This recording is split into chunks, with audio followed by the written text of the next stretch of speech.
அனைவருக்கும் வணக்கம். எல்லோரும் எப்படி இருக்கீங்க?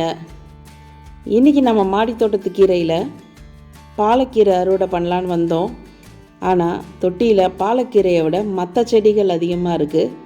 மற்ற செடிகள்னால் வெள்ளை கரிசலாங்கண்ணியும் பருப்பு கீரையும், பக்கத்து தொட்டியில் முழுக்க வல்லாரைக்கீரை இருக்குது. ஸோ நம்ம இந்த பாலக்கீரையை அறுவடை பண்ணி எடுத்துக்கலாம். அதோடு சேர்த்து இந்த பாலக்கீரையில் தொட்டியில் இருக்கக்கூடிய அந்த களைச்செடிகள், அது களைச்செடின்னு சொல்ல முடியாது, ரெண்டுமே நமக்கு பயனுள்ளது தான். ஆனாலும் அது நம்ம கீரைக்கு டிஸ்டர்பன்ஸாக இருக்கிறதுனால எல்லாத்தையும் பிடுங்கி எடுத்துக்கலாம். இப்போ அந்த மீதி இருக்க செடிக்கு மட்டும் நம்ம நல்லா மண்ணை அணைச்சி விட்டுடலாம். இப்போ நம்ம அறுவடை பண்ண கீரையும் சமைக்கிறதுக்கு கொண்டு வந்துடலாம். பாலக்கீரை கூட்டு வச்சா சூப்பராக இருக்கும். பெரும்பாலும் நான் கீரை கூட்டு தான் பண்ணுவேன். அதனால் நம்மளோடது எல்லாமே ஒரே ஃபார்மேட்டில் பருப்பு போட்டு பண்ணுறதா தான் இருக்கும்.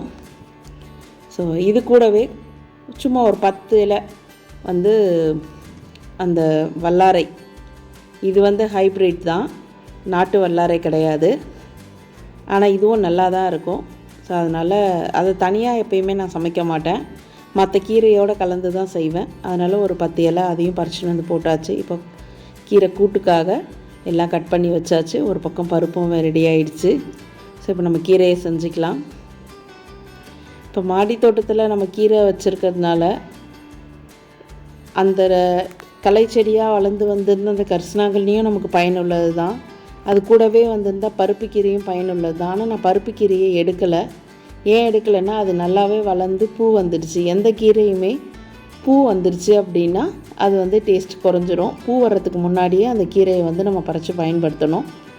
ஸோ நம்ம கீரை கூட்டும் பண்ணி சாப்பிட்றதுக்கு பரிமாறியாச்சு. வாங்க சாப்பிட்லாம். நன்றி. நலம் பெறுக, வளம் பெறுக.